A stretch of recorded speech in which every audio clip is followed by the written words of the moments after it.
পূর্ববঙ্গে ইসলাম প্রচারে সবচেয়ে বেশি অবদান কার?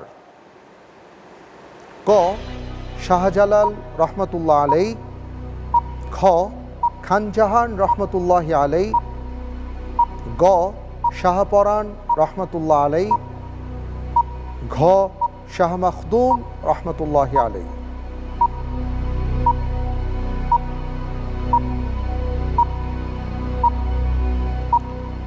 চারজন বুজুর্গ ব্যক্তির নাম এখানে উল্লেখ করা হয়েছে। এর মধ্যে কে যিনি পূর্ববঙ্গে ইসলাম প্রচারে মনোনিবেশ করেছিলেন? জি আলহামদুলিল্লাহ, উত্তর হবে ক হযরত শাহজালাল রহমতুল্লাহ আলাই। লক করে দেব? জি। ক শাহজালাল রহমতুল্লাহ আলাই লক করে দেয়া হোক।